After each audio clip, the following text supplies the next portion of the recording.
Bonjour et bienvenue. Aujourd'hui, on va se pencher sur un passage très court, à peine 6 versets, mais d'une densité incroyable.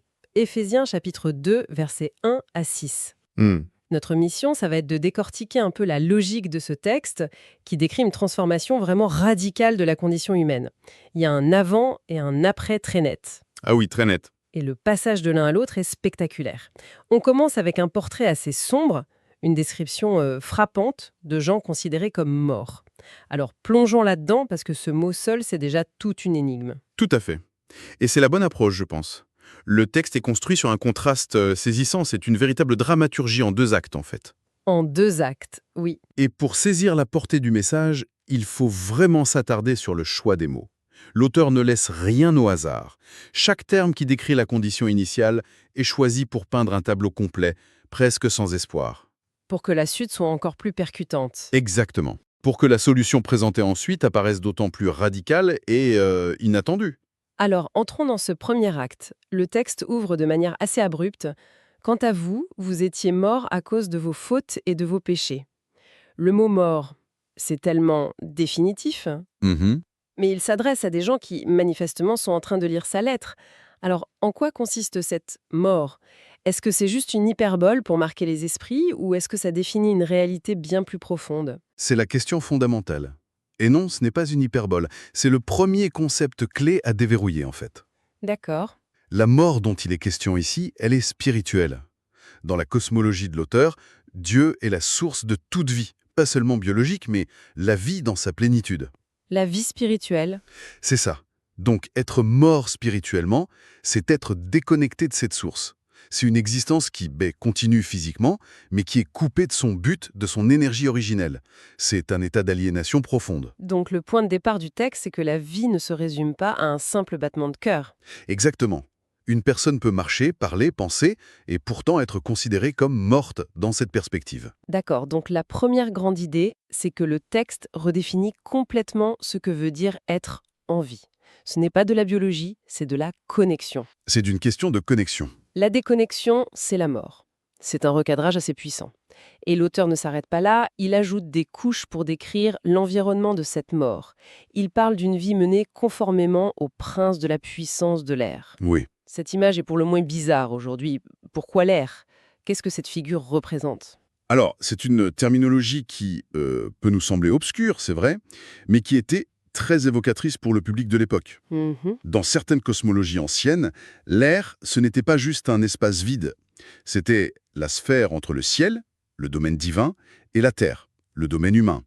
Et c'était perçu comme le lieu de résidence d'entités spirituelles. D'accord. Du coup, le prince de la puissance de l'air, c'est une périphrase pour désigner une autorité spirituelle hostile, qui domine cette sphère intermédiaire et par extension influence la culture, les valeurs, le système de pensée du monde humain. C'est un peu comme l'air du temps, en fait. C'est un peu ça.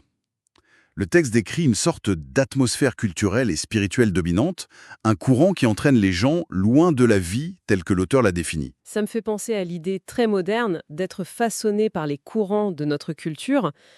Le texte décrit donc à la fois un état interne, la déconnexion spirituelle, et une pression culturelle externe qui renforce cet état. C'est un diagnostic à double niveau. C'est exactement ça. Il y a un état de fait interne et un environnement externe qui se renforcent mutuellement. L'expression qui suit, l'esprit qui est actuellement à l'œuvre parmi les hommes rebelles, confirme cette idée. Ah oui, Ce n'est pas une influence passive, c'est une force active, une énergie qui anime un certain mode de vie, que le texte qualifie de rebelle, c'est-à-dire en opposition à la volonté divine. cette description d'une influence hostile externe est déjà assez forte, mais le texte pivote au verset 3 et rend les choses encore plus personnelles. Oui, Il passe de vous à nous tous aussi. L'auteur s'inclut. Ce n'est plus eux, les autres, c'est nous. Il universalise complètement le diagnostic. ce glissement est rhétoriquement brillant. Il démolit toute forme de supériorité morale ou spirituelle que le lecteur pourrait ressentir. Bien sûr. En disant «nous tous», l'auteur affirme que cette condition, ce n'est pas l'apanage de quelques-uns, mais que c'est, de son point de vue, la condition humaine par défaut. Il met tout le monde dans le même bateau, sans exception. Et ça prépare le terrain pour la suite. Absolument. Car si le problème est universel, la solution proposée devra l'être aussi. Et en s'incluant, il déplace la source du problème. On passe de l'influence externe, du prince de l'air, a une dynamique très interne. Le texte dit « Nous accomplissions les volontés de la nature humaine et de nos pensées ». Le problème vient aussi de l'intérieur. C'est ça. Le texte présente une vie où le centre de commandement, c'est soi-même. Les impulsions, les désirs, les schémas de pensée. Tout émane de ce que le texte appelle la nature humaine. Hmm. Ça ne décrit pas forcément des actes de méchanceté spectaculaires, mais plus, fondamentalement, une vie auto-centrée, où la boussole interne n'est pas alignée sur une volonté extérieure transcendante. C'est une bonne image. Et c'est l'image d'un navire sans gouvernail, propulsé par les caprices de son propre moteur et les courants de l'océan sans destination claire. Et la destination de ce voyage, selon le texte, est assez sinistre. Cette première partie se conclut de manière implacable.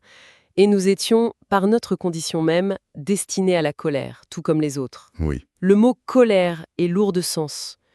Comment faut-il interpréter ici? Alors, c'est un point crucial. La colère divine, dans cette logique, n'est pas présentée comme une émotion capricieuse ou une punition arbitraire. Ce n'est pas ça. Non. C'est la conséquence naturelle, quasi physique, de la condition décrite.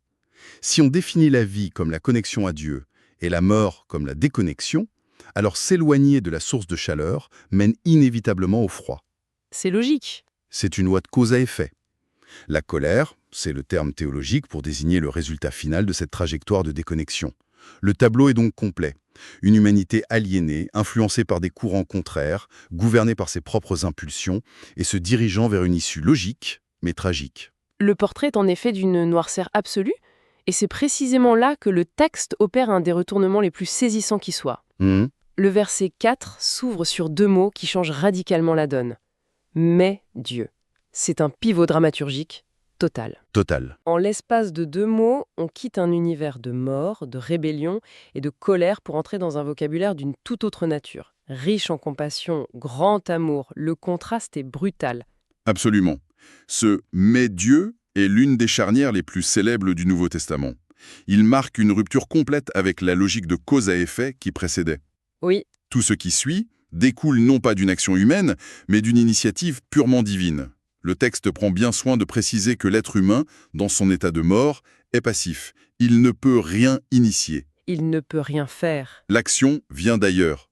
Et la motivation de cette action n'est pas liée à une quelconque valeur ou mérite chez l'humain, mais elle est enracinée dans la nature même de Dieu, sa compassion et son amour. C'est ce que le texte dit. À cause du grand amour dont il nous a aimés, dit le texte. La raison est en Dieu, pas en nous. Et l'action qui découle de cet amour est tout aussi radicale que le changement de ton. Verset 5 ouété, « Nous qui étions morts en raison de nos fautes, il nous a rendus à la vie avec Christ. C'est une résurrection. » C'est ça, le parallèle est direct. De mort à rendu à la vie. Et au milieu de cette affirmation, l'auteur insère une parenthèse qui est en fait le cœur de tout son message. C'est par grâce que vous êtes sauvés. Cette parenthèse, c'est le résumé de tout le passage. Il la place là comme un post-it lumineux pour être sûr que personne manque le point essentiel. D'accord. La grâce, dans ce contexte, c'est l'antithèse absolue du mérite. C'est un don. Si la condition précédente menait logiquement à la colère, le salut est présenté ici comme un acte qui défie cette logique. C'est un cadeau, en fait. C'est un cadeau pur, qui n'est basé sur rien de ce que la personne a fait ou pourrait faire. C'est ce qui rend la transformation si spectaculaire. Elle n'est pas gagnée, elle est reçue. Donc si je comprends bien, la grâce ici, c'est un peu l'inverse du concept de karma. Il ne s'agit pas de recevoir ce que l'on mérite, mais précisément de recevoir ce que l'on ne mérite pas. C'est une très bonne façon de le dire. Et le texte insiste sur le fait que cette nouvelle vie est avec Christ. Qu'est-ce que ce « avec » il implique quoi? C'est un détail crucial. Le texte n'indique pas simplement que Dieu redonne vie, point. Il dit qu'il rend à la vie avec Christ. La nouvelle vie n'est pas une simple réanimation de l'ancienne, une sorte de version 2.0 de la vie autocentrée, c'est une vie nouvelle par participation à celle du Christ. L'idée est que la destinée de la personne est désormais liée, organiquement connectée à celle du Christ. Une co-résurrection. Une co-résurrection spirituelle, exactement. Et c'est là que ça devient encore plus vertigineux. La transformation ne s'arrête pas à être rendue à la vie. Le verset 6 pousse le concept à son paroxysme. Il nous a ressuscités et fait asseoir avec lui dans les lieux célestes en Jésus-Christ. Oui. Là, j'avoue que l'image me dépasse un peu. Surtout que le verbe est au passé composé. Il nous a fait asseoir. C'est présenté comme un fait accompli. Comment une personne peut-elle être assise dans les lieux célestes tout en continuant sa vie quotidienne sur Terre? C'est le point culminant. Et le plus déroutant de l'argumentation, le choix du temps verbal est intentionnel et provocateur. Ah oui. L'auteur ne dit pas « un jour il nous fera asseoir », mais il nous a déjà fait asseoir.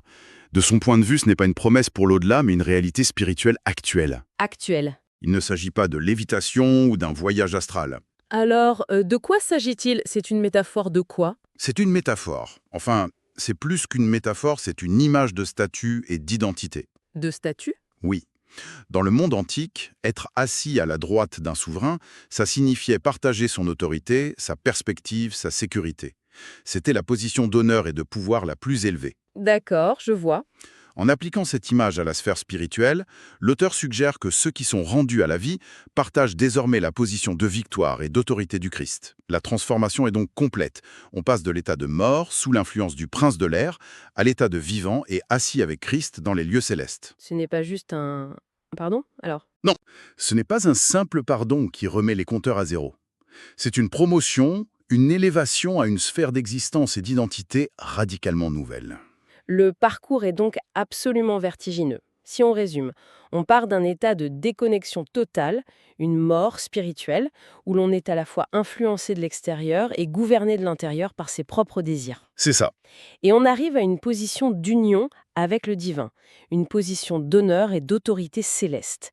Et le pont entre ces deux états, ce n'est pas un effort humain, mais un acte de grâce divine. C'est une inversion complète de la situation. De la position la plus basse à la position la plus élevée. De l'impuissance absolue à la participation à l'autorité céleste.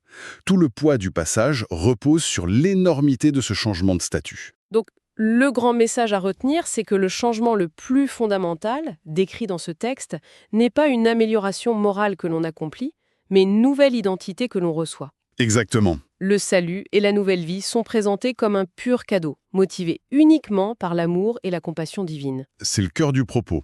L'accent est mis de manière quasi obsessionnelle sur l'action de Dieu et la passivité de l'humain dans l'initiation de ce processus. Et cela nous laisse face à une tension fascinante, une question que le texte ouvre sans la refermer complètement. Laquelle? Ça soulève une question fondamentale pour la vie de tous les jours. Si une personne est, comme le texte l'affirme, déjà considérée comme assise dans les lieux célestes, du point de vue de son identité spirituelle, comment cette réalité est-elle censée interagir avec son expérience terrestre? Ah oui. Le monde décrit dans les 3 premiers versets, avec ses courants, ses influences et ses désirs internes, il n'a pas magiquement disparu. C'est vrai. Le texte établit un nouveau statut, mais il ne dit pas comment gérer la coexistence de ce statut céleste avec les pieds bien sur terre. Exactement. Il laisse cette question en suspens pour le lecteur. Comment vit-on concrètement avec une identité céleste au milieu des défis terrestres? Comment une personne assise dans les cieux doit-elle marcher, décider, aimer dans un monde encore marqué par ce que le texte appelle la rébellion? Ce passage offre un diagnostic et un remède spectaculaires, mais il nous invite surtout à réfléchir aux implications pratiques de cette nouvelle identité. Et c'est peut-être là que le vrai travail de réflexion commence.